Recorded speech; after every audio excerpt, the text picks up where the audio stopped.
How MSME is a gift for them. Shilpa, आपको बताते हुए मुझे खुशी होगी कि 10 लाख रुपए से लेकर 5 करोड़ तक का without collateral. So you are a single parent. Mama, I am 21, I can't even think of marriage till 30। आपने बेबी किया था 25 में। मैंने कहा यस बेटा, तब ऐसे ही होता था। Who's your role model in BJP then?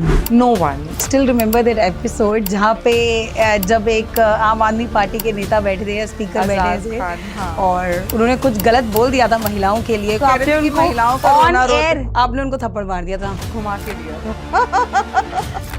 जब मेरी पहली शादी टूट रही थी तो मेरे घर वालों ने यही कहा था कि कॉम्प्रोमाइज करो। कभी compromise equal the word stands for women in our society, right? Best और better women as a politician कौन लगा हमेशा, और क्या डिफरेंस देखती हैं आप इन लोगों में? तो अगर औरतों को देखना है पॉलिटिक्स कैसे करनी है तो 2-3 फिल्में जरूर देखिए। एक सत्ता जरूर देखिए, दमन जरूर देखिए। बट इस तरीके से देखने के बाद I see you and many women politicians in Delhi also, क्यों हमें 33% रिजर्वेशन चाहिए? तो रणवीर सोशल मीडिया, मतलब वहाँ पे तो हम लोगों ने कर लिया क्योंकि वहाँ पे रूल्स हैं, लॉज हैं, बट सोशल मीडिया पे तो लोग कुछ भी डाल रहे हैं। And the way he spoke on that, जो माता पिता के ऊपर ही आपकी गंदगी दिखाता है कि आप अपने माता पिता से सेक्स कर लीजिए और you want to be a part of that and you know call it off there, और you want to watch them frequently. I think ये चीज़ें हमारी जनरेशन के लिए बहुत नहीं है, आपकी जनरेशन के लिए भी बहुत अजीब सी हैं। एक सक्सेसफुल बिजनेस को रन करना और एक बिजनेस को रन करना एज एन एंटरप्रेन्योर, क्या डिफरेंस है? मतलब क्या लोग मार खा जाते हैं कहीं पे उस चीज़ को आगे लेके जाने के लिए?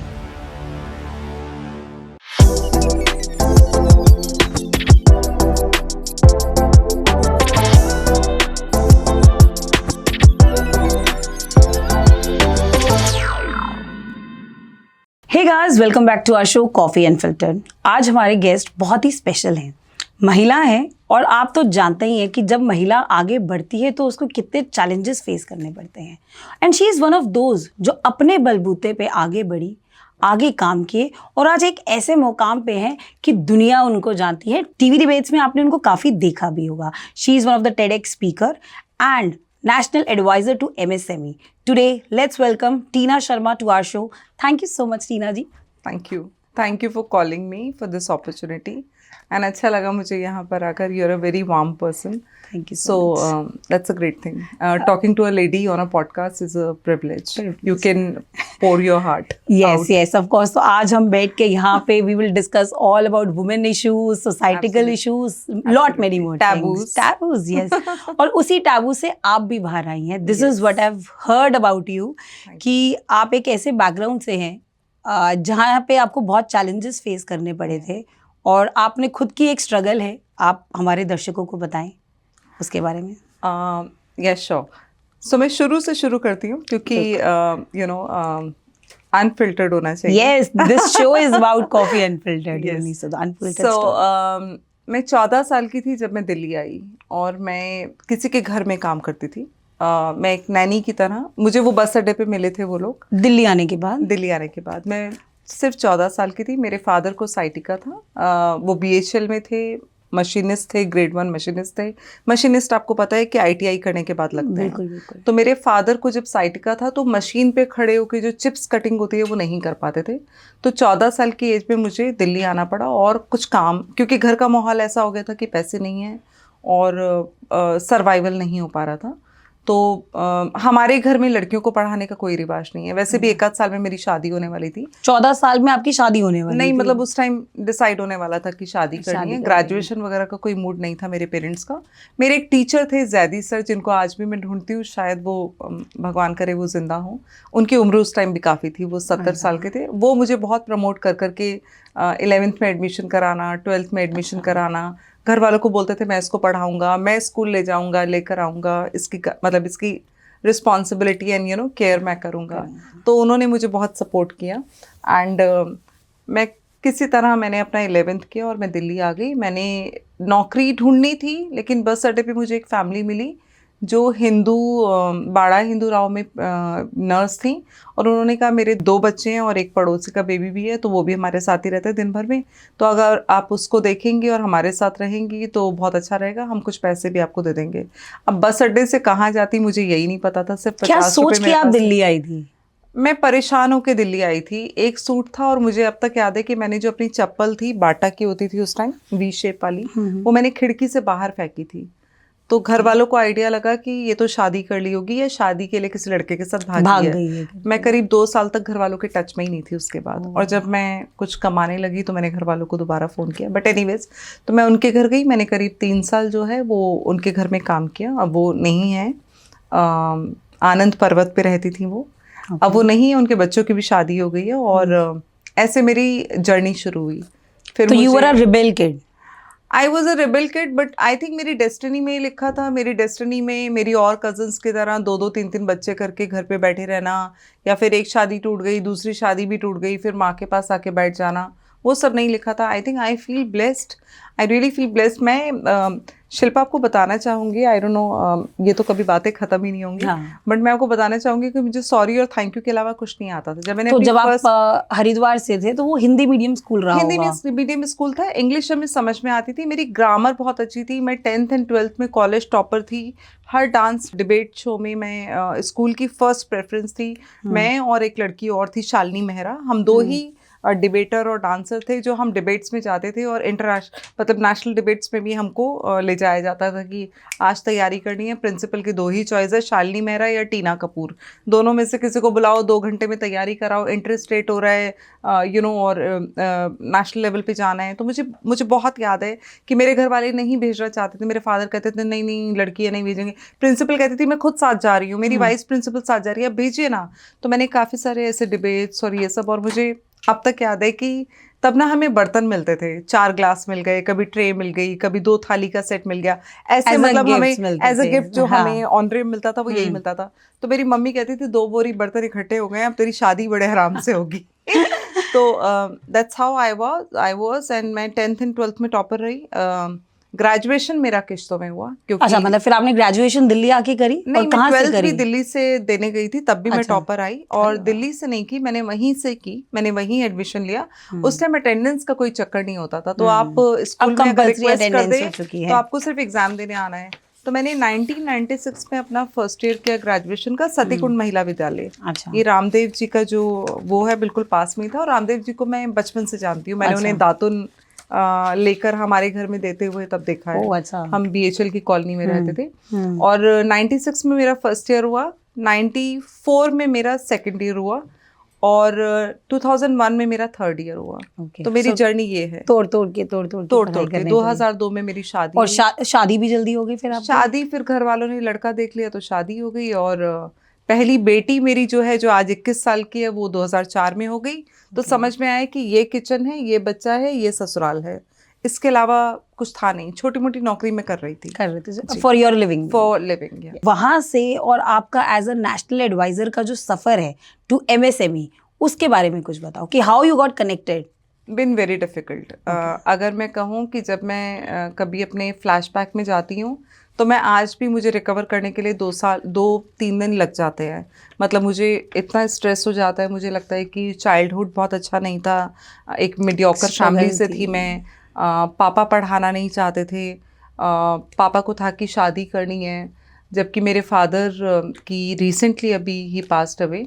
और जब उनकी डेथ हुई तो उससे 1 साल पहले वो मेरे पास ही दिल्ली में थे। और आज वो कहते हैं कि तुम मेरा बेटा हो, क्योंकि जब मेरे फादर को साइटिका हुआ तो वो करीब 2002 में उनको बिल्कुल ही सरकार ने घर बिठा दिया, और उनका जो भी मतलब पैसा बनता है वो करके दे दिया, और बोल दिया कि आप you are not fit for service. तो जब वो हुआ तो मेरे फादर को साइटिका में, मुझे अभी तक याद है कि हम उनकी हिप से मालिश शुरू करते थे। एंड मैं बच्चों में सबसे बड़ी थी, तो हिप से मालिश करना भी मेरा काम था, मैं करती थी। और हिप से मालिश शुरू करके हम बैक तक मालिश करते थे। तो उस टाइम मेरे फादर ने रियलाइज़ किया कि अब लड़का लड़की क्या। लेकिन शादी करा दी, और बहुत लंबी शादी मेरी चली भी नहीं। मेरी शादी में बहुत प्रॉब्लम्स आई मुझे। So you are a single parent, right? I am a single parent, and मेरी बिटिया आज 21 साल की है। और जब मैं 6 महीने प्रेग्नेंट थी तो मुझे समझ में आया कि शादी नहीं चलेगी। तो किसी ने मेरी बेटी का, I have 2 daughters। मेरी शादी 2 बार हुई है। मैंने 2010 में फिर शादी की जब मेरी बेटी 6 साल की थी, लेकिन उनसे मैंने अभी रिसेंटली डिवोर्स किया, क्योंकि मेरी फर्स्ट बेटी की जो एक्सेप्टेंस है वो हुई नहीं। तो मेरी 2 शादियाँ हुई हैं, और फर्स्ट में ये पता चला कि वो ऑलरेडी मैरिड थे। जो ये सोसाइटी है, मतलब क्या ये एक्सेप्ट करती है आपको इस तरीके से कि आपकी पहली शादी हुई, फिर दूसरी, और फिर उनके बच्चे आपके पहले हस्बैंड के साथ भी थे? इट्स डिफिकल्ट आज भी, इट्स नॉट एक्सेप्टेबल। मेरे को तो लगता है कि गिनीज बुक में हम लोगों का नाम आ जाना चाहिए, एक आदमी से एक बच्चा, दूसरे से दूसरा बच्चा। लेकिन एक खूबसूरत बात मैं बताऊंगी, ऐसा नहीं है। No I tell you Shilpa, बहुत खूबसूरत चीज़ जो मैंने बिकॉज सिंस मुझे पढ़ने लिखने का बहुत शौक है, तो एक खूबसूरत चीज़ मैं आपको बताऊंगी। जितनी मैरिटल साइट्स हैं या पोर्टल्स हैं, आप जाएंगे देखेंगे 1 चाइल्ड नॉट लिविंग टुगेदर आदमी के प्रोफाइल में लिखा होता है, औरत के प्रोफाइल में लिखा होता है 2 चिल्ड्रन लिविंग टुगेदर। तो ये खूबसूरती है हमारी सोसाइटी की, ये अब शिफ्ट भी हो रहा है। लेकिन मेरे को कभी फर्स्ट हस्बैंड से थोड़ा सा डिफरेंस और उनको पसंद ना करने के बावजूद भी कभी मुझे अपने बच्चे में उनकी झलक नहीं दिखी। अपने बच्चे में मुझे बच्चा ही दिखा। ये औरत की खूबसूरती है। एंड मेरी बड़ी बिटिया है, आज लंदन में है, 3rd ईयर कर रही है और बहुत ही इंडिपेंडेंट है। छोटी बिटिया मेरी 8 साल की है। तो ये करेज मुझे आया और मुझे लगा कि सेकंड मैरिज में भी जब मेरी बड़ी बेटी से कनेक्ट नहीं था तो हमने ट्राई करने के लिए एक सेकंड बेबी भी किया, लेकिन हुआ नहीं। And I was very clear कि मैं इतनी खराब मैरिज में नहीं रह सकती। ठीक है, हमें उस नैरेटिव से बाहर आना पड़ेगा। हाँ, एंड क्या हो गया? See, the beautiful part is that you're taking responsibility. आप बच्चे छोड़ के नहीं भाग रहे हैं। और महिलाएं, मुझे ऐसा लगता है कि महिलाएं कभी भागती भी नहीं है। आई मस्ट से कि जेंट्स चाहे वो फादर हो, वो जरूर भाग जाते हैं। I have seen these situations. नहीं बना पाएंगे वो वो बच्चों को टेक केयर, बच्चा पालती तो माई है। हाँ, बट आप ये सोचिए ना, हमारी कोर्ट्स भी तो कस्टडी मदर को ही देती हैं। इंडिया में कस्टडी का फादर के लिए कोई प्रोविजन ही नहीं है। क्यों नहीं है? क्योंकि उनको पता है कि ये सिर्फ कमाने के अलावा कुछ और, बल्कि अब सोसाइटी चेंज हो रही है। There are single fathers, there are gay fathers. मेरे फ्रेंड्स हैं जो गे हैं, उन्होंने बच्चे अडॉप्ट कर रखे हैं या IVF करा रखा है। So that's the story. And मैंने अपने घर वालों को 2002 से मैं ही देखभाल कर रही थी घर की, तो आज मैं उनके लिए बेटा हूँ। And I think your kids must be like, both the daughters must be having a proud of छोटी you. वाली को तो इतना समझ में नहीं आता, she's just 8, she's in 3rd standard. बड़ी वाली is like fan of me. Yes, and of course. I love the part where I see her growing and going in the right direction. बहुत डिफिकल्ट होता है एक single mother के लिए कमाते हुए, बट कहीं ना कहीं इस दौरान में आपका मेंटल ब्रेकडाउन हुआ होगा, बहुत ही इमोशनल सपोर्ट रोज होता है। कौन है वो जो आपको एक इमोशनल सपोर्ट इस दौरान आपको हमेशा दे सकता है? कोई नहीं है, ऑनेस्टली कोई नहीं है। I don't like talking to people. Generally कहा जाता है ना कि जब परिवार साथ नहीं है तो फ्रेंड्स साथ में होते हैं। नहीं, मेरे कभी बचपन से दोस्त नहीं थे। जो सहेलियां 2-4 थी, उन्होंने मुझे टीवी डिबेट्स या कहीं कहीं से ढूंढा, फेसबुक से ढूंढा। जब उन्होंने मुझे टेलीविजन पे देखा, काफ़ी सारे फ्रेंड्स ने ढूंढा। आज वो सारे फ्रेंड्स मुझे मिल गए हैं। आज I have become this support for them, because मुझे ऐसा लगता है कि I have always lived a life of a man, a bread earner for the family. तो मुझे कभी अपना दुखड़ा सुनाने के लिए मतलब लगा ही नहीं कि मुझे किसी को सुनाना है। I am somebody who seek solace inside.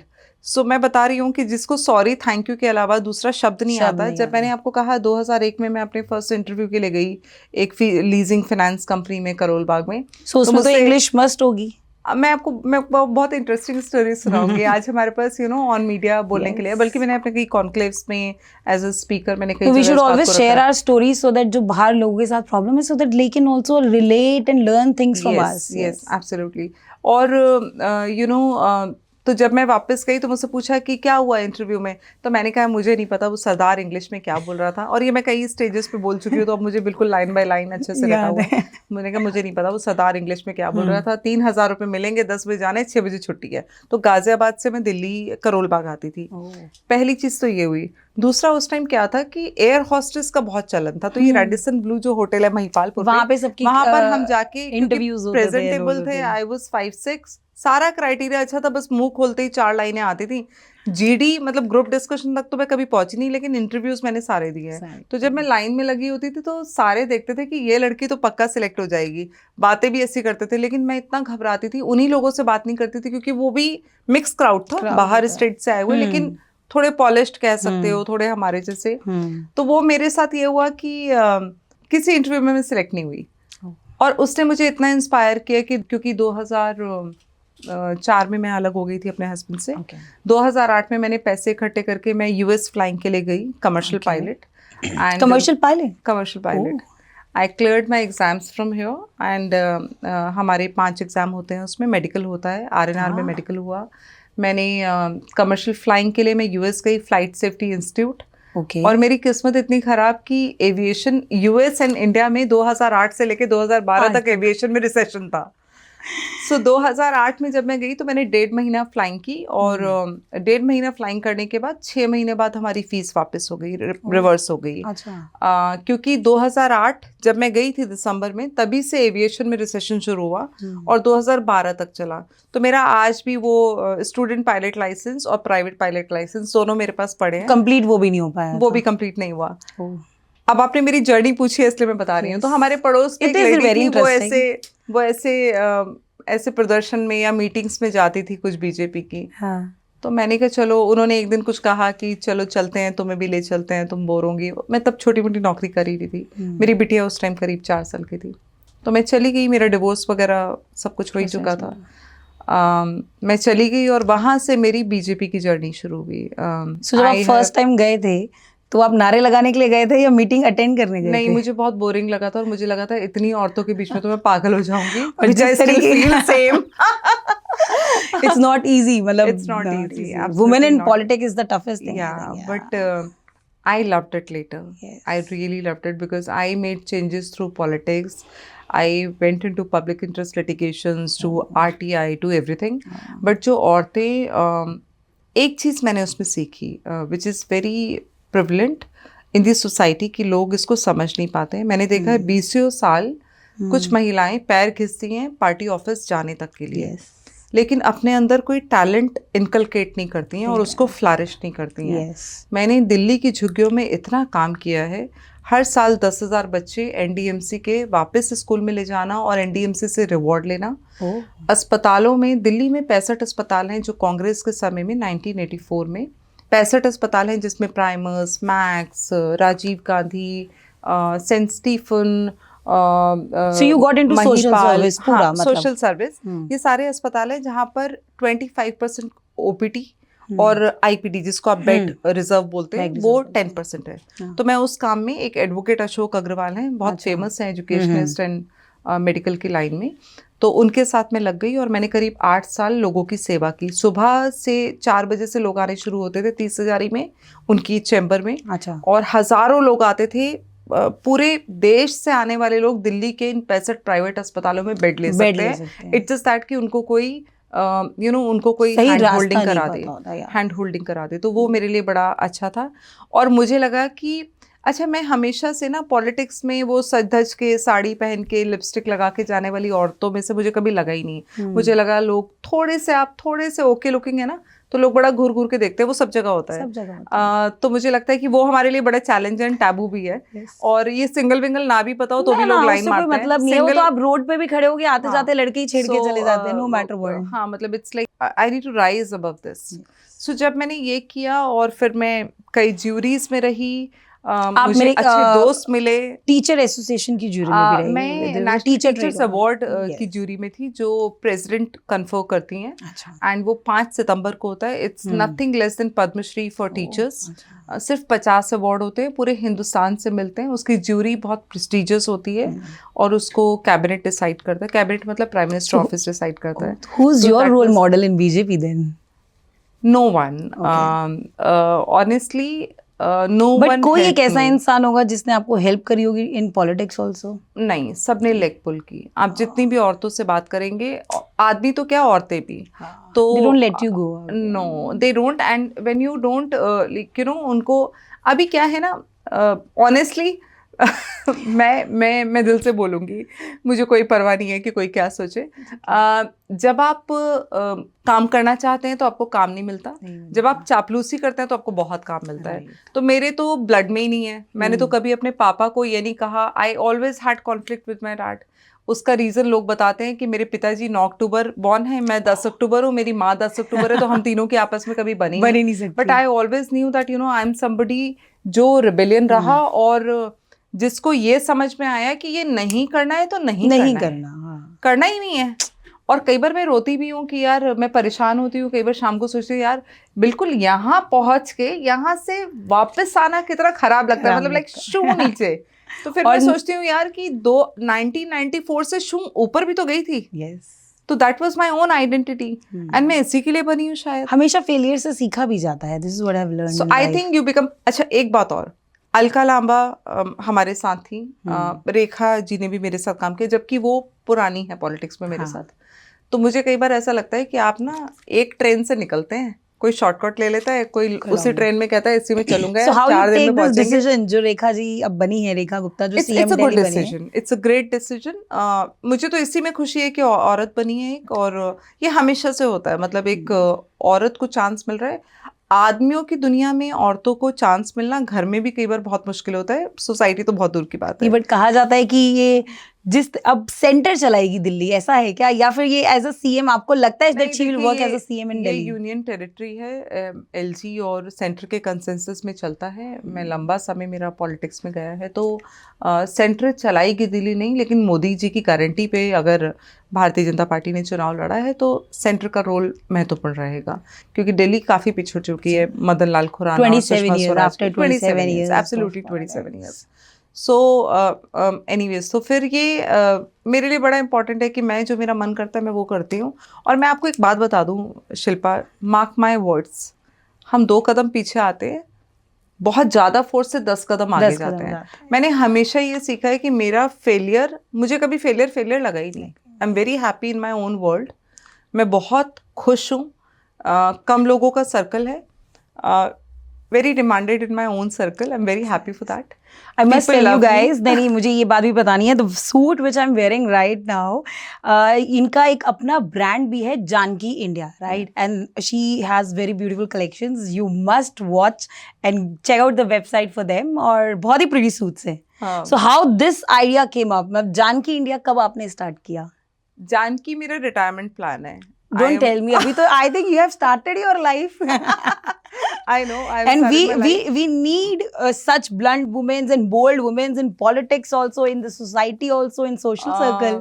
Absolutely, but Janki India ना क्या होता है, जब आप एक अच्छे लेवल पे पहुंच जाते हैं, फाइनेंशियली सेटल हो जाते हो, आपको लगता है कुछ करना है, कुछ और करना है, कुछ और। तो जानकी इंडिया का ओरिजिन ऐसे ही हुआ। मेरे फादर एक तरफ बीमार थे और मुझे लगा कि पापा बीमार हैं, तो मैं बहुत ज़्यादा अपने एमएसएमई के कामों को या ट्रैवलिंग नहीं कर पा रही हूँ। Let's do something sitting at home. वो घर के कमरे से तो हुआ नहीं, क्योंकि पापा बीमार थे, तो कुछ घर में उथल पुथल नहीं हो सकती थी। मैंने एक ऑफिस ले लिया और जानकी इंडिया को सिर्फ 1 साल हुआ है, and touchwood we are doing very well. we've been demanded by many good celebrities, top A-line celebrities। हमारे कपड़े वो पहन रहे हैं। और जानकी इंडिया ऐसा ही था, मतलब लाइक कि कुछ करने का मन, और मतलब ये जो आर्ट हमें आती है, जो इंडिया की आर्ट है, आप अपने सूट पे बुलियन वर्क देखेंगी, इट्स ऑल हैंड एम्ब्रॉयडरी। तो मैं थोड़ा सा आर्टिजन्स के साथ काम किया है, तो मैं ये कहूँगी कि मेरा मन था कि कुछ करते रहो यार। मतलब लाइक मैं स्वेटर बुनने से लेके, जो हम होम साइंस में चादर कढ़ाई करते थे, या स्टिच वर्क करते थे, या स्टिच नॉट्स करते थे, मैं सब कुछ आज भी करती हूँ, और क्रोशिया भी करती हूँ। तो मुझे लगता है कि मेरे लिए it's not a brand, it's creating another identity. दूसरा, one idea in my mind always been कि हमारे पेरेंट्स ने हमें ऐसा कुछ दिया नहीं है लेगेसी के नाम पे, तो हम अपने बच्चों के लिए कुछ छोड़ के जाएं। तो एक जनरेशन, अपने आगे की जनरेशन अच्छा करने का प्लान कर रही है। This brand is for the future generation. That is for the future generation. And very nice collection, I must say. All colors are very beautiful. Thank you. You are a national advisor to MSME. अब आप मुझे ये बताओ, MSME exactly है क्या? क्योंकि आज भी कई लोग हैं, कंपनी स्टार्ट करते हैं, लेकिन उनको इस चीज़ का मतलब भी नहीं पता है।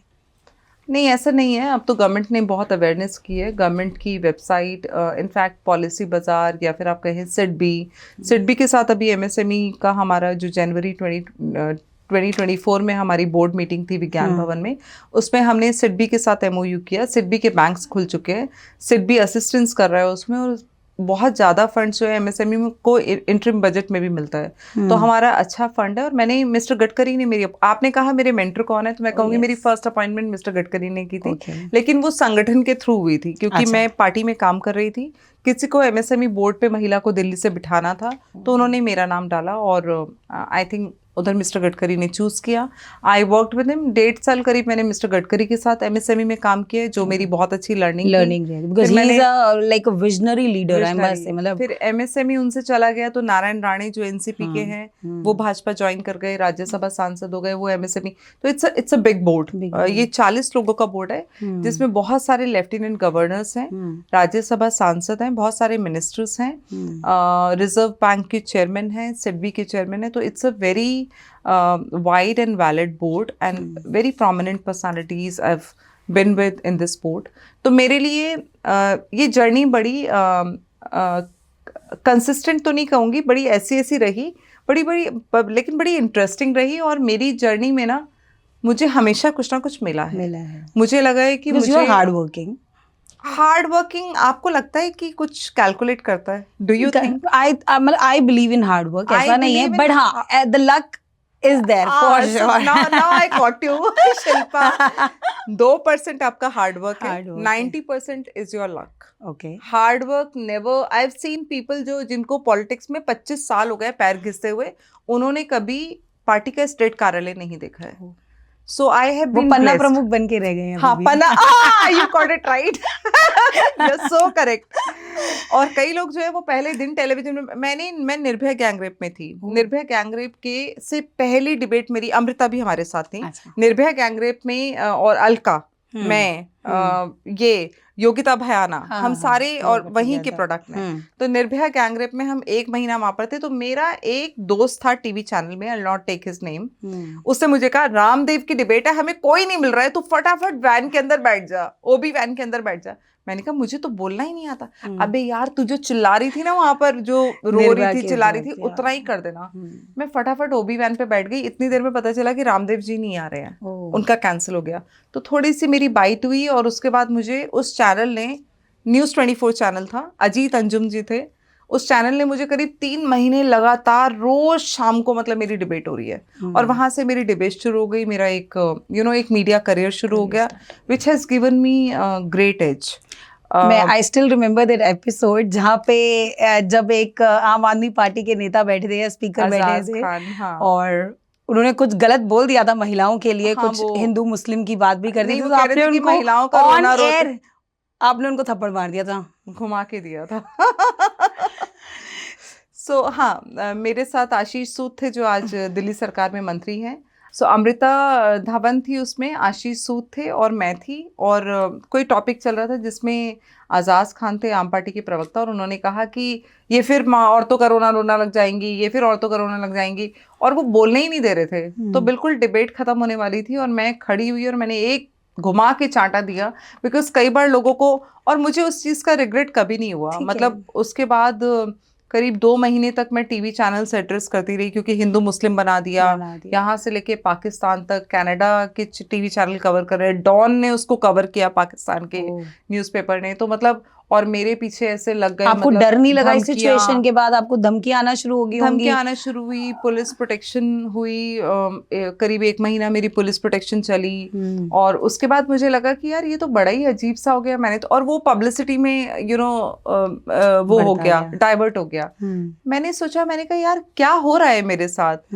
और एक्चुअली वो, और फिर उसके बाद मुझे लोगों ने पूछा कि आपने जो चाटा मारा था आपने रिग्रेट किया? तो मुझे 1-2 महीने बाद मैंने कहा हाँ, मैंने रिग्रेट है मुझे कि मेरे को किसी इंसान को मारना पड़ा, ये समझाने के लिए कि औरतें जो रो रही है वो ठीक रो रही हैं, क्योंकि एक सोसाइटी को आपने सप्रेस किया हुआ है। एंड जब वो ब्लास्ट करेगी, इक्वल राइट्स मांगेगी, तो आप ऐसे ही गाना गाएंगे।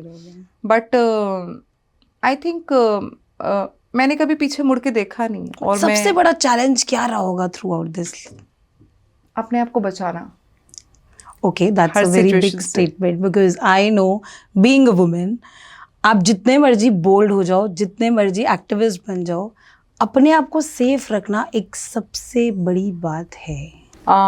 सो चैलेंज हमेशा से ये रहा कि आप लड़की हैं, और सोसाइटी में लड़कियों के लिए अब तो खैर समय चेंज हो रहा है, लेकिन बचपन से लेकर अब तक जो मैंने देखा वो ये देखा कि लड़कियों को कमोडिटी की तरह आप कहीं भी फिट कर लें। सो सोसाइटी में आप जाएंगे तो मैं ये नहीं कहूँगी कि सब लोग एक जैसे होते हैं, लेकिन ज़्यादातर लोग एक जैसे ही होते थे जब हमने अपना हक मांगना शुरू किया।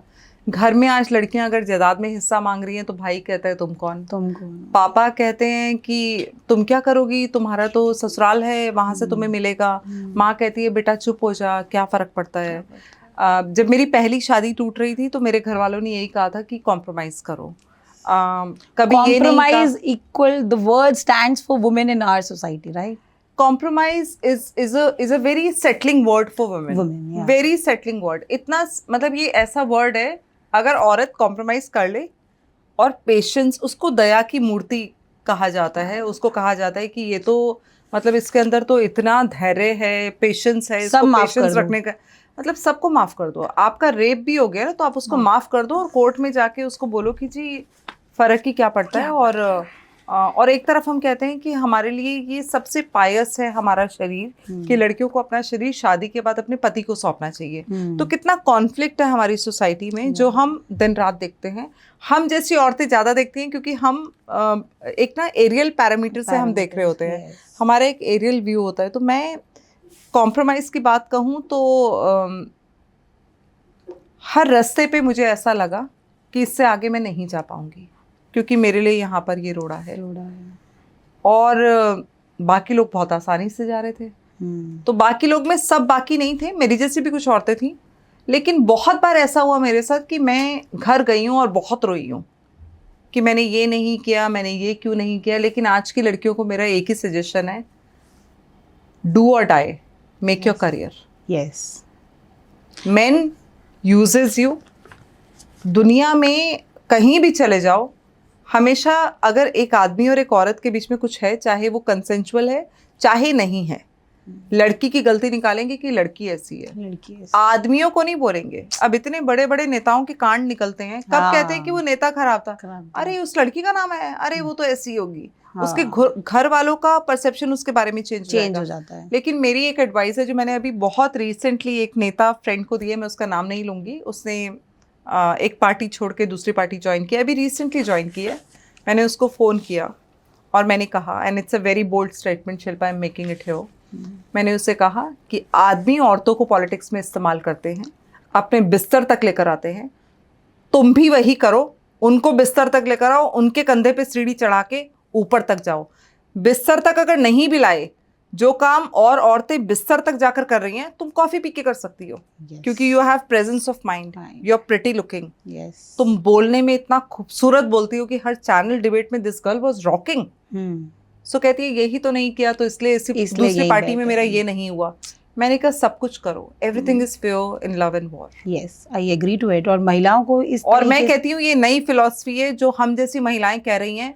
कोई इज्जत विज्जत जो इज्जत का पहाड़ा पढ़ाते हैं ना, वो ये हमारे घर वाले हैं। बस मैं आपको एक और एपिसोड बताऊंगी। I was on a very prominent position with government. मेरे पास एक लेडी आती हैं और बोलती हैं कि मेरे साथ ऐसा ऐसा हुआ है, एक नेता ने किया है। और मैंने अपने घर में अपने हस्बैंड को बोला, तो मेरा हस्बैंड कहता है कि तुम्हें पता है कितना पावरफुल लोग होते हैं ये, मतलब even the husband is not taking stand. हाँ, और वही हस्बैंड है जो उससे कहता था कि तुम्हें अगर स्मृति ईरानी जैसा बनना है, तुम कहती हो ना स्मृति ईरानी जो है यहाँ तक पहुंच गई है, तो तुम्हें अगर स्मृति ईरानी तक जैसा बनना है तो कॉम्प्रोमाइज करना पड़ेगा। नहीं, उस हस्बैंड का ये कहना था कि तुम जो मर्जी करो, मेरी तरफ से छूट है। और जिस दिन तुम बन गई, मैं तुम्हारे पैरों के नीचे से निकल जाऊंगा, तुम्हारे पैरों के नीचे से निकल जाऊंगा। तो जब आदमी ऐसे स्टेटमेंट मारते हैं ना, मुझे लगता है, और तो जब हम घर जाते हैं तो हमसे पूछा जाता है कि इस बार भी टिकट नहीं मिली तुम्हें, अरे इस बार भी तुम्हें टिकट नहीं मिली, इस बार भी तुम्हें टिकट नहीं मिली, तो हमें शर्म आती थी। अब मुझे शर्म नहीं आती, लेकिन मैं ना मैं बहुत प्राउड से ये बात नहीं बोल पाती हूँ कि मुझे टिकट ना मिलने के पीछे बहुत सारे फैक्टर्स थे। उसमें बहुत सारे फैक्टर हो सकता है, जाति का फैक्टर हो सकता है, एरिया का फैक्टर हो सकता है, उसमें ये हो सकता है कि मेरे से अच्छा कोई कैंडिडेट। इवन इन ऑफिसेस अगर आपका प्रमोशंस कई बार रुक जाते हैं तो कहा जाता है कि भैया इसने बॉस को अपने सेट नहीं किया होगा। हमारे कई दोस्त हैं जो मीडिया में अपनी लड़ाई लड़ रहे हैं और अब कोर्ट तक उनके केसेस चले गए हैं कि उनको कॉम्प्रोमाइज करने के लिए बोला गया कि उनको प्राइम टाइम तब मिलेगा जब वो कॉम्प्रोमाइज करेंगी। तो ये जो कॉम्प्रोमाइज वर्ड है ना, it's equivalent to having born as woman. मुझे मेरी सलाह है औरतों को कि आपको अगर कोई इस्तेमाल कर रहा है और आपको लगता है सोसाइटी में आदमी इस्तेमाल करते हैं, चाहे वो पॉलिटिक्स है चाहे आपका करियर है, आप उनकी छाती पे चढ़ के अपना हक लेकर और उनको लात मार के वहाँ से आगे बढ़े। तो that is what I feel today, because time is changing every day, every day time is changing. मैं यहाँ से बाहर निकलूंगी, आई डोंट नो क्या होगा। और एक बात और, फिर मैं थोड़ी फिलॉसफी में भी विश्वास करती हूँ, तो मुझे लगता है क्या ही आप साथ लेकर जाओगे, इन सब में रखा ही क्या है। कोई मिनिस्टर बन गया तो मरने के बाद कितने साल लोग उसको याद रखेंगे। दे के कौन जा रहा है, it is all you that you have to earn in life. So women needs to get out of the house, अपने लिए करना है, आगे बढ़ना है, खुद के लिए करना है। मैं तो my father has always been a very support system to us, to be very honest. और उन्होंने एक ही बात सिखाई थी, झुक के देखना नहीं, और जहां लगे वहां जवाब देकर ही आना है।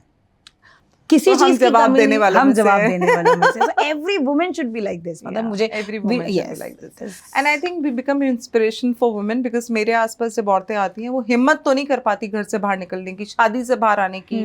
उन्हें लगता है 2 बच्चे हैं, कैसे कमाएंगे, फाइनेंशियली पतियों पे आसान नहीं है वो हैं। लेकिन मुझे लगता है कि हमारे यहाँ अगर एजुकेशन औरतों को मिलने लग जाए तो शायद ये जर्नी ज्यादा आसान। I think divorce cases are also increasing in India. पहले तो फॉरेन कंट्रीज में था, अब इंडिया में भी ज्यादा हो गया है। इंडिया में डिवोर्स ज्यादा हो गया है क्योंकि अब now women has also been independent. जब आप इंडिपेंडेंट हो जाओगे तो आप अपने डिसीजंस लेना। नोबडी वांट टू कि वो अपने आज के सेल्फ रिस्पेक्ट से कोई भी नहीं खेलना चाहता। देखो, एक बात बहुत खूबसूरत सी है जो मुझे लगता है, अगर हम प्यार पे आते हैं तो शादियां आजकल कहीं प्यार व्यार रहा नहीं है। वो एक एक्सपेक्टेशन है, एक ड्यूटी है, एक रिस्पॉन्सिबिलिटी है। जो लोग उस पर नहीं खरे उतरते उनको, और मैं आपको बताऊं, मेरे दोस्तों में बहुत सारे सिंगल हैं। हाँ, वो घूम रहे हैं, लेकिन मतलब शादी नहीं करनी उनको। शादी का इतना ओवररेटेड, प्यार को और शादी को इतना overrated I think Shahrukh Khan की मूवीज ने कर दिया था उस टाइम पे। अब लोग बाहर आ चुके हैं, कर दिया था, लेकिन so I blame Shahrukh Khan for these movies and this perception. 6-pack ab वाला शाहरुख खान नहीं चाहिए अब उनको, a man like Virat Kohli, they wanted the one who can support you and make you smile, with fulfilling all the responsibilities. Respect and responsibility is the biggest thing I think a woman should get. So मुझे अपनी life के challenges बहुत मजे आए। अभी तो मैं सिर्फ 43 हूँ, मेरे ख्याल से 40 साल और जीना है। मतलब पंडित जी ने बताया कि 85-90 साल अब जिंदा रहेंगी। तो चैलेंजेस मजे आए, और इतने ही चैलेंजेस और हैं। बट ये है कि तब मैं थोड़ी नौसिखिया थी, दिल्ली में आई थी, तो लोगों की जो लोग बोलते थे उसको सुन लेती थी, लगता था ये सच बोल रहा है। अब मेरा पहला कॉन्वर्सेशन ही डाउट से शुरू होता है, तो I am very prepared. I know how to deal with people. It comes with an experience. And when we sit with so many people, जब आप सोशलाइजिंग करते हो, 10 जनों से उठते बैठते हो, तब ये चीजें ज्यादा सीखते हो। और इनिशियली लेडीज को और गर्ल्स को घर पे हमेशा ये सिखाया जाता है, तुम घर रहो, अपनी फैमिली में रहो, वही बहुत है। हाँ, अब हम अपने घर वालों को सिखा रहे हैं कि आपने गलत सिखाया था। So now the next generation would be very different. Very different from in us. fact, I mean, other day my daughter was asking me, she's 21, she's passing out her 3rd year from London, and जब वो पहली बार London गई तो वैसे वो boarding में ही रही है पूरा टाइम, और वो भी IB में रही है, तो CBSE से पढ़ी नहीं, IB में पढ़ी। और मेरा एक एजेंडा था कि मैं उतनी पढ़ी लिखी नहीं हूँ। अच्छा, ये पार्ट हमने छोड़ दिया, मैं इसको जरूर लाना चाहूंगी, it will be good for your audience. मैं बहुत पढ़ी लिखी नहीं थी, लेकिन जब मैं 8 लाख रुपए कमा रही थी, तब मेरी बेटी ऐसे स्कूल में पढ़ती थी जहाँ उसके 10 लाख रुपए फीस थी। तो मेरे पास अपने गोल्ड का एक थोड़ा सा चंक हुआ करता था, लाइक 5-6 लाख का होता था। मैं एक ज्वेलर के पास रखती थी, और उसमें से 3-4 लाख रुपए मुझे मिल जाते थे, और फिर मैं धीरे धीरे चुकाती थी। तो ऐसे मैं अपनी बेटी की फीस पे करती थी, और वो 6th क्लास से IB लैंसर्स इंटरनेशनल गुड़गांव में पढ़ी है, और बोर्डिंग में रही है। तो मेरे लिए वो बड़ा अच्छा रहा, वो इन्वेस्टमेंट। मैं उसके दहेज में क्या दूंगी क्या नहीं दूंगी मुझे नहीं पता, मैं आज शादी कैसे करूंगी क्या नहीं करूंगी मुझे नहीं पता। My opinion on this dahej thing, to be very honest now, for me it's education, and apart from that, her own independent house. I believe in that. भाई, लड़की की शादी से पहले गाड़ी मत दो। My father was very clear, गाड़ी मत दो, पैसा मत दो, ज्वेलरी कम दे दो, उसको एक अपना घर जरूर दे दो। हाँ, you're right. बट मेरी कोशिश है कि मेरी बेटी अपना घर खुद बनाए, क्योंकि उसकी जॉब लगने वाली है। That would be great. मतलब हमें उसको लर्निंग और अगर एजुकेशन दे देंगे तो वो इंडिपेंडेंट होगी, तो वो अपना पैसा अपने उसमें लगाए। मेरी बेटी ने 21 साल में कभी ये नहीं पूछा उसका फादर कौन है, तो you can calculate the upbringing. So I'm sure you were a very good single mother. Amazing. And I'm sure you मेरा एक ही आइडिया था कि I should be a great mother, great wife मैं बन नहीं पाई, या सोसाइटी ने बनने नहीं दिया, शादी चली नहीं, तो मुझे लगा कि I should be a great mother and I love my kids. मेरी छोटी बिटिया आज भी मेरे साथ रात को सोती है। स्कूल शी इज इन संस्कृति स्कूल, 3rd स्टैंडर्ड, एंड आज भी वो मेरा वेट करती है, रात को मेरे साथ सोती है। अगर मैं ट्रैवल कर रही हूँ तो फिर हमारी वीडियो कॉल होती है, एक स्टोरी हम फोन पे सुनाते हैं एक दूसरे को, then she sleeps. So I have मुझे एक समझ में आया है कि औरतों की जो रिस्पॉन्सिबिलिटी फैक्टर है ना, वो उनको जिंदा रखता है, जो जिम्मेदारियों से भागता है। And there is a very thin line between responsibility and liability. So I don't take liability, I only take responsibility. मेरे पैदा किए बच्चे हैं, अपने पेरेंट्स हैं, उनको देखो। समाज सेवा मैंने बहुत लंबा समय की है, मैं सोशल एरेना में रही। कोविड में मैंने मैंने कोविड में करीब 1.5 करोड़ रुपए ट्विटर से जनरेट किए, अस्पतालों के बिल्स भरवाए, और काफ़ी लोगों ने, आप देखेंगे तो आपको पता चलेगा कि बिजनेस स्टैंडर्ड ने छापा, इकोनॉमिक टाइम्स ने छापा, times of India, every day I was. अगर लाइफ में इच्छा हो काम करने की, नहीं, आपका लक भी होता है। मुझे लगता था मैं एक औरत नहीं ले जा सकती कहीं पे। अच्छा। और मैंने 10-10 बसें भरी हैं जब मैं भाजपा में थी। तो मतलब मेरी फैन फॉलोइंग बहुत अच्छी है, बिकॉज मैं बड़ी गांव वाली टाइप्स की हूँ। एंड मैं कहीं so when you are sitting with the high class, you are like them, being socialite, and then when you are with the jhuggi wala people, or not, I would I'm more with jhuggi wala people. I love their company, but मेरे साथ should we say one second, should we say jhuggi wala people? गलत word jhuggi wala people is right. अच्छा, okay. So Lutyens Delhi is all about गांव के बोल देते हैं। नहीं, jhuggi wala politically I don't know how correct it is for us. It's absolutely correct. jhuggi cluster, हाँ, that's okay, that's correct, that's the right way. गांव वाला बोलोगे तो वहाँ तो बहुत अमीर लोग हैं। गांव में तो बहुत अमीर लोग हैं। सो मैंने झुग्गियों में इतना काम किया है कि लोगों को उठा उठा के अस्पताल ले जाना। That's your karma, जिसकी वजह से आपने अपने बच्चों को इतनी अच्छी लाइफ दी और आप इस लेवल पे हो। I'm sure that's your karma। पे मेरे सिर में जूं भी हो गई थी, जब मैं अस्पतालों में लेके जाती थी, और एक दिन अचानक से मेरे को कुछ हुआ और मैंने ऐसे किया तो ऐसे करके कुछ निकला। तो मतलब मेरे लिए वो भी एक लर्निंग थी। एंड मुझे लगा कि मतलब मुझे लगता है कि मैं दोनों क्लास में मर्ज कर जाती हूँ, एंड मेरे लिए बड़ा अच्छा है, बिकॉज मुझे नहीं लगता था कि कोई एक औरत झुग्गी की मेरे कहने पे चलेगी। मैंने 5-5 हज़ार लोगों की बाइक रैलीज की है लुटेंस दिल्ली में। मैंने सिरी फोर्ट में मैंने कुमार विश्वास का म्यूजिकल कॉन्सर्ट किया था, कुमार विश्वास एंड मनोज तिवारी का, 2019 अक्टूबर में, 5 अक्टूबर। कुमार विश्वास आए थे। 2014 के कैंपेन के बाद कुमार विश्वास दिल्ली में तब आए। वो मेरे दोस्त हैं, मेरे लिए फ्री में आए थे, मैं उनका धन्यवाद करूंगी। और 3 घंटे का सिर्फ फौजियों के लिए मैंने बुक माई शो से टिकट सेल की थी। हमने GST रजिस्टर कराया था, हमने टिकट सेल की, और हमने पूरा हॉल फौजियों से भरा था। So it's like 3000 people in Siri Fort. And आप रोड्स देखते हो उस दिन, मतलब सिरी फोर्ट के, लुटेंस दिल्ली की रोड्स जो है चौको ब्लॉक थी, क्योंकि लोग टिकट के लिए मारे घूम रहे थे कि टिकट मिल जाए कहीं से। तो आई डिड दैट शो। उससे मेरे को एक अलग तरह का कॉन्फिडेंस आया। मुझे बड़े बड़े लोगों के फोन आने लगे, अरे आपने हमें इनवाइट नहीं किया। तुरंत उनको इनवाइट किया। जब इतना बड़ा इवेंट हो जाए तो दुनिया को लगता है काश हम भी वहाँ होते हैं। मेरे उसमें 3 स्टार जनरल्स, जिन्होंने मेरे जो एक्स हैं वो कमांडर थे इंडियन नेवी में। वॉर मेमोरियल है CP वाला, इंडिया गेट वाला, उसके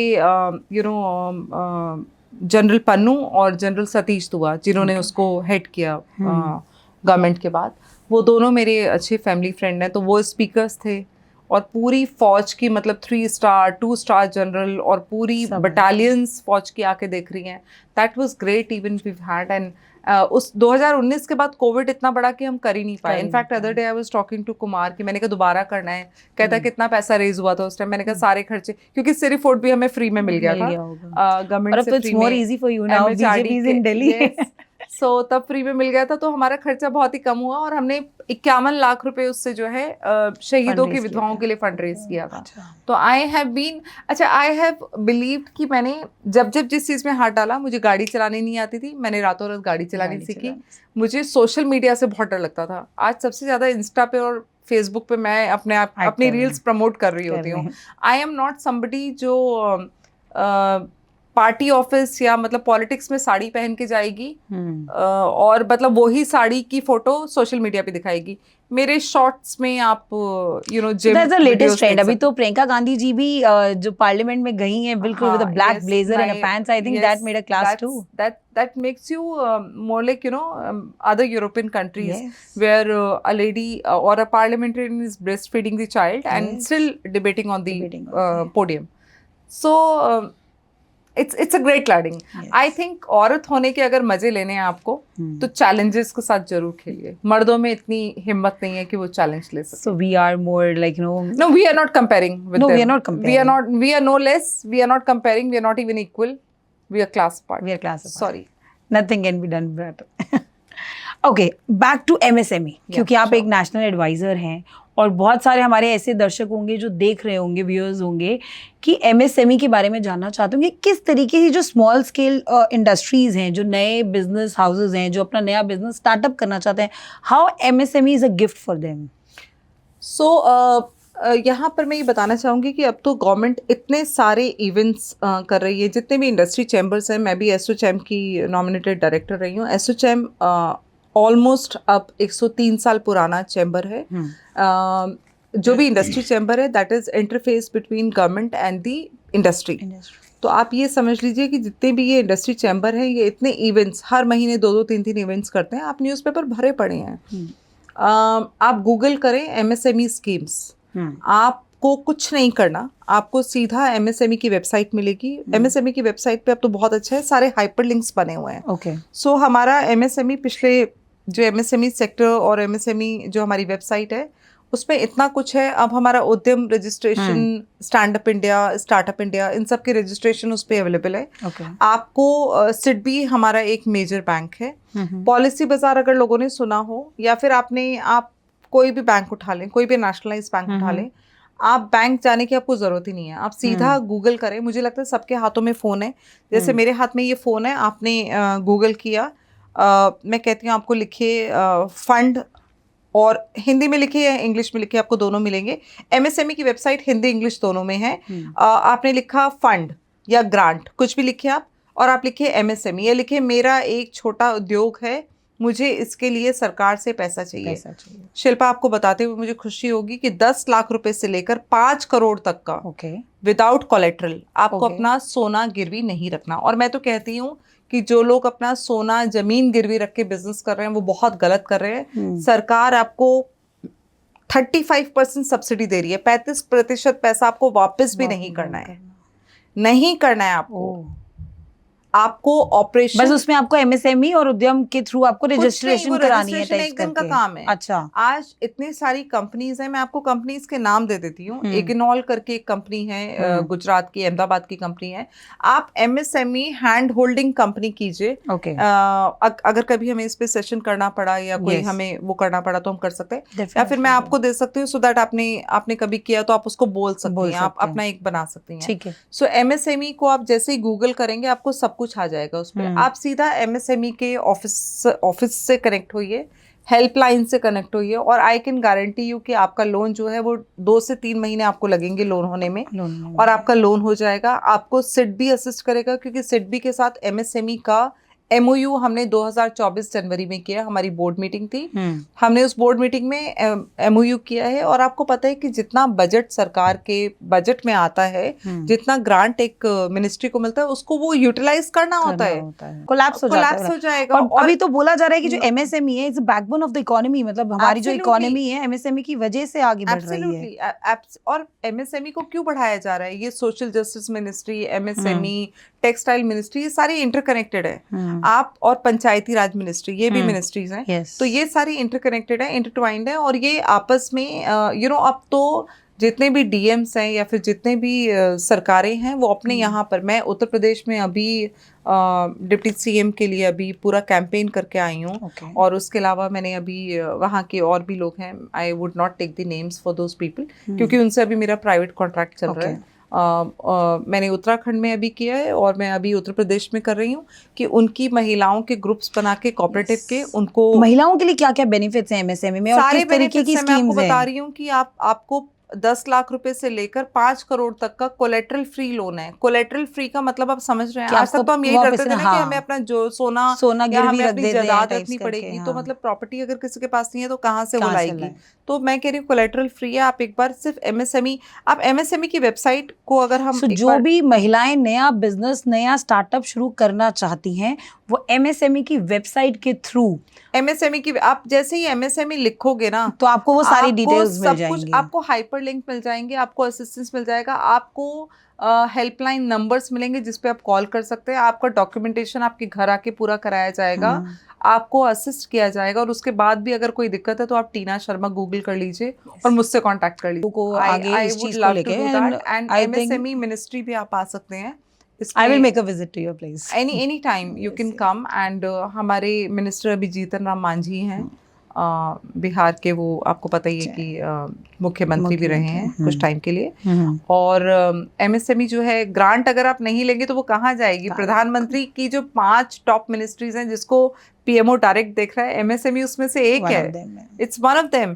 मतलब इंटरिम बजट में भी जो जनवरी का बजट रिलीज होता है उसमें भी एमएसएमई को बजट मिलता है। तो आप समझ सकते हैं कि ये बैकबोन है इकोनॉमी का। और अगर औरतों को लग रहा है कि एमएसएमई से या बैंकों का धक्का खाना है तो आपको बैंक में जाना ही नहीं है, सीधा आप डायरेक्ट ऑनलाइन अप्लाई कर सकते हैं। मैं कह रही हूँ पॉलिसी बाजार, उसके अलावा जितनी भी ये यू नो फाइनेंशियल इंस्टीट्यूशंस हैं या फाइनेंशियल एग्रीगेटर्स मैं कहूँगी, जितने भी हैं, ये आपको एमएसएमई की स्कीम्स दिलाने के लिए हेल्प करेंगे। और ऐसी कंपनी के पास मत फंसिए जो आपसे कहें कि पहले 35,000 रुपए दे दीजिए, 10,000 रुपए दे दीजिए, उनके पास मत जाइएगा। मैं भी सोशल मीडिया पे हूँ, आप मुझे कांटेक्ट कर सकते हैं, आप मेरे लिए मैसेज डाल सकते हैं, मैं आपको पूरी मदद करूंगी और कहीं भी आपकी हैंड होल्डिंग में कोई कमी नहीं आएगी। बिकॉज हम तो ऐसे महिलाएं ढूंढ ही रहे हैं, महिला क्या पुरुष भी ढूंढ रहे हैं, लेकिन महिलाओं में जो स्टैंड अप इंडिया है उसमें जैसे ओबीसी SC ST महिलाएं, सो उनके लिए भी कुछ स्पेशल उनके लिए स्पेशल क्राइटेरियाज होते होंगे। जो मैं अभी यूपी में एक प्रोजेक्ट कर रही हूँ, वो एक ओबीसी मिनिस्टर के लिए कर रही हूँ। उनका एक पूरा प्रोजेक्ट हमने प्लान किया है फॉर उनकी पूरी उसमें करीब 2 लाख महिलाएं हैं और उन 2 लाख महिलाओं से हर 15-20 दिन में मीटिंग करना, जाना, मिलना। और वो जो काम कर रही हैं, तो जो ग्रुप्स बने हुए हैं हम उनमें अटैच कर रहे हैं। और प्लस उधर से सिडबी का जितना ऑफिशियल स्टाफ है वो उनको असिस्ट कर रहा है। तो जब उनको असिस्ट करेगा तो आपको भी करेगा। तो ये तो क्लस्टर्स है जिनको क्लस्टर्स में डीएम काम करता है और डिस्ट्रिक्ट मजिस्ट्रेट को यही काम करना है। आपका अगर आपका एक सर्टिफिकेट बनना है नो इनकम या फिर मतलब बीपीएल का सर्टिफिकेट बनना है, वो हम करवा के देते हैं। तो मुझे लगता है ये बेसिक इन्फॉर्मेशन औरतों को मालूम नहीं है। और एक्चुअली हम ना बड़ा गलत सिस्टम करते हैं। मुझे ऑफ लेट समझ में आया कि लोग क्या करते हैं, घर से उठ के बैंक चले जाते हैं, लेकिन फोन पे 4 कीज दबाना उनको समझ में नहीं आता। टेक्नोलॉजी वाइज लोग थोड़े वीक हैं। अरे हमारे बच्चे में टेक्नोलॉजी सिखा रहे हैं यार। You tell your kids MSME, micro, small, medium enterprise. It's very easy ways. You guys go and Google it. Google कहीं भी दिक्कत आई तो she is there with us. हाँ, मतलब गूगल पे जो शुरू के 5 है ना, ऑथेंटिक आपको 5 मिलेंगे, उन 5 पे जाइए और वहाँ पर आपको ऐसे नंबर मिलेंगे कि आपको शायद 2-3-4 घंटे में आपको फुल इन्फॉर्मेशन मिल जाएगी। आई कैन बेट कि अगर किसी ने तन्मयता मतलब थोड़ी दिमाग लगा के और थोड़ी शांति से अगर आप अपना रास्ता खोजेंगे तो ईश्वर भी आपका साथ देगा, आपका रास्ता आपको मिलेगा ही मिलेगा। आपने इतने सारे लोगों के साथ किए हैं, आपने बिजनेस वुमेन देखी हैं, वुमेन इन पॉलिटिक्स देखी हैं। एक सक्सेसफुल बिजनेस को रन करना और एक बिजनेस को रन करना एज एन एंटरप्रेन्योर, क्या डिफरेंस है? मतलब क्या लोग मार खा जाते हैं कहीं पे उस चीज को आगे लेके जाने के लिए? देखिए, no offences to any gender, but generally ये है कि औरतों का मैनेजमेंट बहुत अच्छा होता है अगर उनका स्ट्रेस बीच में ना आए तो, या मेनोपॉज बीच में ना आए, या PCOD बीच में ना आए। ये सब हमारे एज के टैबूस हैं जो जिनके ऊपर हमें घर में भी जज किया जाता है। बच्चे पैदा करना आसान काम नहीं है। मैं फिर आपको कहूँगी, मेरी बिटिया ने अभी कुछ दिन पहले मुझे लंदन से फ़ोन किया और मुझसे कहा, mamma how old were you when you give birth to me? I said I was 25. Mama, I'm 21. I can't even think of marriage till 30. आपने बेबी किया था 25 में? मैंने कहा यस बेटा, तब ऐसे ही होता था। Oh God, how difficult was it for you? So I said don't ask me. But हाँ, मैं ये ज़रूर कहूँगी कि औरतों का मैनेजमेंट अच्छा होना चाहिए। You should save your energy. I have become much calmer. So we have seen many women CMs also, चाहे वो मायावती जी हो, शीला दीक्षित हो, ममता बनर्जी हो, आतिशी हो, ललिता जी हो, जयललिता जी हो, सुषमा स्वराज हो, किस तरीके, बट आपको इनमें सबसे ज्यादा बेस्ट और better women as a politician कौन लगा हमेशा, और क्या डिफरेंस देखती हैं आप इन लोगों में? मुझे हमेशा से जयललिता बहुत अच्छी लगी. She inspires me a lot. And coincidentally मेरी छोटी बेटी का जन्म उस समय पे हुआ जब उनकी डेथ हुई. और मैं अपोलो हॉस्पिटल दिल्ली में थी और वो अपोलो हॉस्पिटल चेन्नई में थी. सो जब उनकी डेथ हुई तो मैं घर से जा रही थी. 5 बजे उनकी डेथ हुई थी, 5 दिसंबर 2016. और मेरे बेबी का जन्म जो है वो रात 8 बजे का था. तो उस टाइम जो उनका सब कुछ बैकग्राउंड दिखा रहे थे, उस दिन डिक्लेयर किया था. सुन रहे थे कि उनकी डेथ काफ़ी पहले हो चुकी थी, जो भी है. तो जब मैंने उनके बारे में पढ़ना शुरू किया तो मुझे समझ में आया कि उनको उनको जो रिस्पेक्ट उनके स्टेट में मिलती थी, that was very different. And फिर मैंने उनकी फिल्म देखी जो कंगना ने की थी. और कंगना हमारी अच्छी दोस्त है. तो जब वो फिल्म हुई तो मुझे समझ में आया कि बहुत सारी चीज़ें उसमें दिखाई भी नहीं गई. तो अगर औरतों को देखना है पॉलिटिक्स कैसे करनी है तो 2-3 फिल्में ज़रूर देखें. एक सत्ता ज़रूर देखिए, दमन ज़रूर देखिए, राजनीति ज़रूर देखिए. राजनीति में महिलाओं का रोल कम है. सत्ता, दमन और सत्ता देखिए जो रवीना टंडन की है. अच्छा, okay, do watch guys, watch. But इस तरीके से देखने के बाद I see you and many women politicians in Delhi also. क्यों हमें 33% रिजर्वेशन चाहिए? व्हाई डोंट पार्टीज, मतलब वो खुद क्यों नहीं चुनाव लड़ाना चाहती महिलाओं को? देखो मोदी जी तो रिजर्वेशन क्यों चाहिए? मोदी जी ने, देखो अब मैं पार्टियों में देख रही हूँ कि महिलाओं को बुला रहे हैं, क्योंकि दिल्ली में भी 50% से ऊपर महिलाओं का वोट परसेंटेज है. और 2014 में जब प्रधानमंत्री चुनाव लड़े, 2015 में जब प्रधानमंत्री चुनाव लड़े थे, 14 का चुनाव, इनफैक्ट 2014 में जब लड़े थे, तो महिलाओं का सबसे ज्यादा वोट परसेंटेज उनको गया था. क्योंकि सबसे ज्यादा जो बेनिफिशियरी है वो महिलाएं हैं प्रधानमंत्री की स्कीम्स की. रिजर्वेशन इसलिए चाहिए कि आदमी अपनी कुर्सी छोड़ना नहीं चाहते. पार्लियामेंट में 2010 में जब रिजर्वेशन रखा गया तो तब देवेगौड़ा जी ने रखा था, आपको अच्छे से याद होगा. और सीताराम केसरी और सोनिया गांधी जी ने उसका बिल फाड़ा था. उन्होंने वो तो बिल लेकर आई थी. नो सॉरी, उन्होंने बिल फाड़ा था. आपको ये गलत, पहला जो बिल रखा था वो देवेगौड़ा फैमिली मेरे फ्रेंड्स है. और एच डी देवेगौड़ा जी अभी 92 ईयर्स के हैं और मेरे मेंटर है. मेंटर है इन द सेंस, अब वो मेरे मेंटर है. बहुत लेट मुझे मिले. और बैंगलोर मेरा बहुत जाना होता है, उनसे मिलना होता है. यहाँ 5 सफदरजंग लेन में रहते हैं वो मेरे पहला बिल उन्होंने रखा था, देवेगौड़ा जी ने. ये शायद बहुत कम लोगों को मालूम है. और 1996 में रखा था. उसके बाद 2010 में सोनिया जी ने रखा था. सो सोनिया जी का जब पास हुआ था, एक हाउस में पास हुआ, दूसरे में नहीं हुआ. राज्यसभा में हुआ और अटक गया बिल. और लोकसभा में वो अटका था, राज्यसभा में पास हुआ, लोकसभा में अटका, एक हाउस में अटक गया. उसके बाद ये दोबारा लेकर नहीं आए. उसके बाद प्रणव दा जो है वो जाते जाते बोल के गए कि महिला रिजर्वेशन होना चाहिए. तो देखिए, जब क्लासिफिकेशन और नोटिफिकेशन होता है तो पुरुषों की सीटें जाएंगी. तो पार्लियामेंट में बैठा कौन सा आदमी कहेगा कि मेरी सीट चली जाए और महिला रिजर्वेशन कर दीजिए. We talked about lot of stories Tina ji, और हमने बहुत अनफिल्टर्ड बातें करी हैं आज. बट कहीं ना कहीं अब डर लगने लग गया अनफिल्टर्ड स्टोरीज के बारे में बात करते हुए. जिस तरीके से रणवीर ट्रोल हुआ, क्या कहना चाहेंगे आप उसके बारे में? देखिए, एक तो हमारे समाज में ये जो हमारी अभी जेनजी जनरेशन है, थोड़ा सा मुझे लगता है इनको, हमारी जो सोसाइटी में जो हमारी पहले न्यूक्लियर फैमिलीज नहीं होती थी, एक जॉइंट फैमिली सिस्टम होता था, कल्चर कहीं ना कहीं, ट्रेडिशन जिस चीज़ के लिए हम जाने जाते हैं हिंदुस्तान में, वो ख़त्म होता जा रहा है. और ये ना दिमाग की गंदगी है. बिकॉज मैं जब LGBTQ इंडिया में हुआ और सुप्रीम कोर्ट ने कहा कि इनको राइट्स देने पड़ेंगे, तो बहुत सारे राइट विंगर्स को प्रॉब्लम थी. लेकिन बीजेपी ने आगे आकर कहा कि हम ये राइट्स देंगे. सुप्रीम कोर्ट ने सेंट्रल गवर्नमेंट का ओपिनियन मांगा था. और सेंट्रल गवर्नमेंट ने, ये मेरे सामने की बात है, that time we were on debates, तो सेंट्रल गवर्नमेंट ने अपना ओपिनियन दिया कि हम उनके राइट्स जो है वो देंगे. उनको आपस में शादी करने का अधिकार है. बच्चे जो भी, जैसे भी वो अपनी फैमिली प्लान करते हैं, they have right to live together. तो समय के साथ आपको चेंजेस एक्सेप्ट करने पड़ते हैं. मैं आपको इसके साथ एक बड़ी इंटरेस्टिंग स्टोरी बताती हूँ. मेरी बिटिया जो है वो बहुत छोटी थी. मैं रेस टू फिल्म 2012 में CP के एक हॉल में PVR में देखने चली गई. और मैंने देखा कि डबल मीनिंग डायलॉग्स ये वो, और इतने गंदे गंदे पीछे से सीटियाँ कहीं से. अगर मैं मतलब बोलूँ तो मुझे बोलने में बड़ा मजा आएगा, बिकॉज जब मैं हॉल में सुन रही थी तब मुझे मजा नहीं आ रहा था. But when I for that case, और उसके बाद लाइन लगा के मैंने 15 केसेस हाई कोर्ट दिल्ली से जीते। और सेंसर बोर्ड जो CBFC है उसकी पंकजा ठाकुर CEO होती थी, IAS थी वो, और उनका रिजाइन, मनीष तिवारी उस टाइम मिनिस्टर होते थे, उनका रिजिग्नेशन इसी बात पे हुआ कि मेरी पब्लिक इंटरेस्ट लिटिगेशन चल रही थी और उनको रिजाइन करना पड़ा क्योंकि वो बहुत कॉन्ट्रोवर्शियल हो गई थी।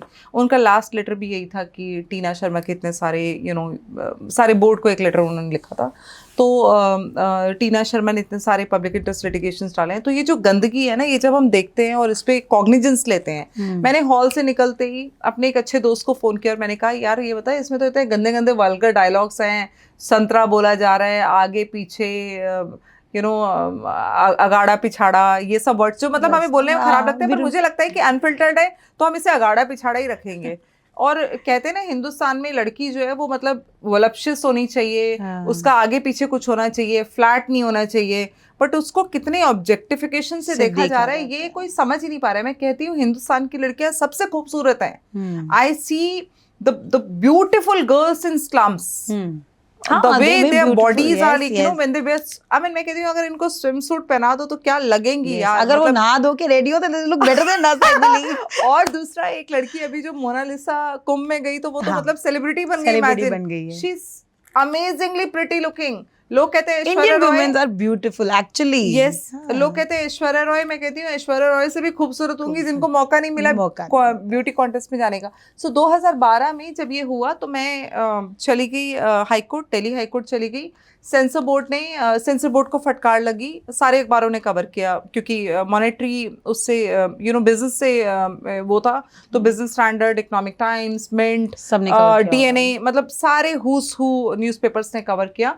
एंड वो मेरी पिटिशन जब चली तो फिर उसके बाद मैंने ग्रैंड मस्ती पे किया। फिर मैंने कहा कि हिंदुस्तान में, अच्छा जिस फिल्म को ब्रिटेन में और US में अडल्ट कैटेगरी में रखा गया, हिंदुस्तान में उसको UA कैटेगरी में रखा कि 12 साल का बच्चा अपनी पेरेंटल गाइडेंस में देख सकता है। तो हमारे यहाँ इतना तो जुगाड़ है। प्लस जिस कमेटी में मुझे भेजा हाई कोर्ट ने, वो जस्टिस मुकुल मुदगल कमेटी थी, मुझे कहा वहाँ जाइए, Tina Sharma versus government of India ये केस था, तो कहा वहाँ जाइए। वहाँ मैं देख रही हूँ सैफ अली खान जो फिल्म का हीरो है उसकी मम्मी जो है वो शर्मिला टैगोर जो है वो ज्यूरी की मेंबर है, वो मुकुल मुदगल कमेटी की मेंबर है। जावेद अख्तर जिनके बेटे भाग मिल्खा भाग फिल्म के अगेंस्ट में फाइट कर रहे हो वो भी उसके मेंबर हैं। तो कहाँ से आपको लॉ मिलेगा? तो सिनेमैटोग्राफी एक्ट 1952 जो है वो चेंज हुआ, पार्लियामेंट में चेंज हुआ। अनफॉर्चुनेटली जहाँ पर मेरा नाम आना चाहिए था लॉ का रिविजन में, वो मेरा नाम नहीं आया क्योंकि उन्होंने पूरी लॉ भी बना ली थी। लेकिन मुझे खुशी है कि जी टेलीविजन के साथ उस फिल्म का करार हुआ था 500 करोड़ का, और 500 करोड़ के करार में उस फिल्म में 36 कट लग के जब वो फिल्म जी पे आई तो फिल्म ने बहुत पैसे नहीं कमाए। तो मेरी वो फर्स्ट जर्नी थी जो मैंने मीडिया लॉस पे फाइट करना शुरू किया। तो सोशल मीडिया लॉस तो है ही नहीं है, तभी तो ये जो फ्रीडम ऑफ स्पीच है, OTT बना, फ्रीडम ऑफ स्पीच की वजह से ही तो ये सारा गड़बड़ हो रहा है। बना, OTT आया, पहले तो ड्यूअल मीनिंग डायलॉग्स और ये क्लीवरेज दिखाना तक, हमारे जो 1954 जो सिनेमैटोग्राफी एक्ट है उस पे क्लीवरेज तक नहीं दिखनी चाहिए, लेकिन हम तो सब कुछ देख रहे थे।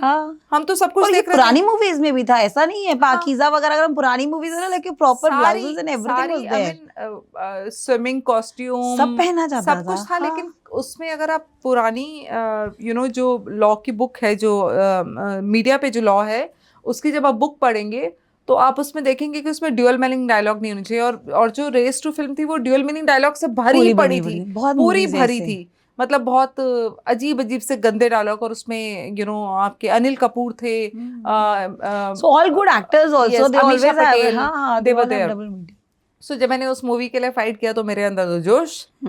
फिर मैं लॉयर तो हूँ नहीं, लेकिन एक हमारा दोस्त लॉयर था, उसने हमारे केसेस फाइट किए, तो हमने बैन कराया। हमने कई ऐसी फिल्मों पे बैन कराया। आपको पता है भाग मिल्खा भाग फिल्म जब आई तो भाग मिल्खा भाग फिल्म जो है वो UA कैटेगरी में नहीं आती, उसको बच्चे नहीं देख सकते क्योंकि उसमें एक तो रेप सीन है, एक उसमें इतना वायलेंस था, ब्लड था, तो वो UA में आता ही नहीं। और उसको सारी स्टेट्स में फ्री कर दिया क्योंकि उनके पिताजी तो मीडिया में बैठे हैं, जावेद अख्तर एक बड़ा नाम है, तो सारी स्टेट्स ने फ्री कर दिया। आईएएस भी तो कोई चीज है, लॉ भी तो कोई चीज है, सारी स्टेट्स ने फिर किया तो मेरा ऑब्जेक्शन उस पे भी था। क्योंकि उस टाइम आपको याद है कि भाग मिल्खा भाग फिल्म जो है वो बच्चों को स्कूलों से ले जाके दिखाई जा रही थी, तो पीवीआर को मैंने एक चिट्ठी लिखी कि हमारा स्कूल है और हम स्कूल के बच्चों को लाना चाहते हैं, तो क्या आप ये सीन काटेंगे? तो मेरे पास आज भी वो मेल है जिसमें उन्होंने कहा था ये सारे सीन काट के हम दिखा रहे हैं। तो वो यूए नहीं है, और सिर्फ जो टैक्स सब्सिडी मिलती है किसी भी स्टेट में वो सिर्फ यूए फिल्म को मिलती है जिसमें इस तरह के सीन्स ना हो। लेकिन सब जुगाड़ चल रहा है, पैसे वालों की दुनिया है, तो रणवीर अलाहाबादी सोशल मीडिया, मतलब वहां पे तो हम लोगों ने कर लिया क्योंकि वहां पे रूल्स हैं, लॉज हैं, बट सोशल मीडिया पे तो लोग कुछ भी डाल रहे हैं। And the way he spoke on that live, जो माता पिता के ऊपर ये आपकी गंदगी दिखाता है कि आप अपने माता पिता से सेक्स कर लीजिए और you want to be a part of that and you know call it off there, और you want to watch them frequently. I think ये चीज़ें हमारी जनरेशन के लिए बहुत नहीं है, आपकी जनरेशन के लिए भी बहुत अजीब सी हैं, लेकिन आई थिंक आजकल की जनरेशन में ये वेप, ये गांजा, ये यू नो चरस, ये बड़ा, और एक कोर्ट ने फटकार तो लगाई दी है, कोर्ट ने फटकार लगाई है, और मुझे लगता है कि बहुत इजी हो गया। लड़कियों को मैं देख रही हूँ कि कुछ नहीं करना है, अनमैरिड है तो बॉडी फिगर ठीक ही होता है, बच्चे पैदा करने के बाद पता चलता है ना कि फिगर कहीं जा रहा है। आपने बस कपड़े उतारे और यू नो एक ब्रा पहना और एक पैंटी पहना और उसके बाद यू मूविंग अराउंड। तो इंडियन सोसाइटी में इतना परवर्ट माइंड हो गया आदमियों का कि उनको औरत जो है वो कहीं ना कहीं नंगी बहुत अच्छी नजर आती है। तो नंगी औरतें देखने का भी अगर टीआरपी मिल रही है तो सोशल मीडिया को मिल रही है, और कूडोज टू दोज विमेन जिनके अंदर इतना करेज है कि वो ये कर रही हैं। कोई अच्छे रीजन के लिए करो यार।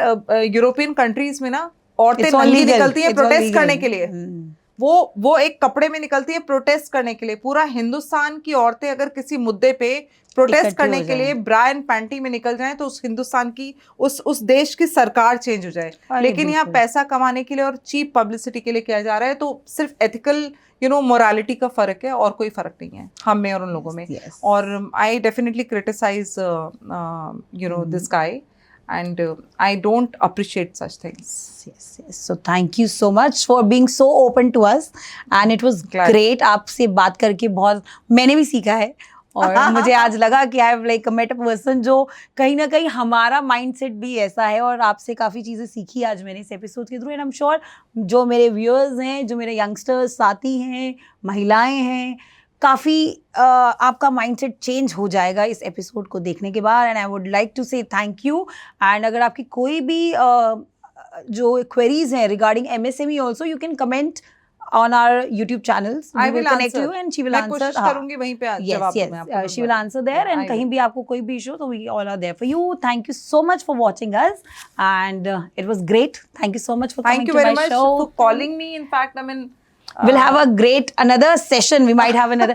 अभी वैसे भी the next month Women's Day is coming, so I thought of doing like more of a open discussions with a woman who has good name in the society and can talk unfiltered on my show, Coffee Unfiltered. Thank you so much, guys. No, bye bye. No two faces. No two faces. Bye bye. Take care.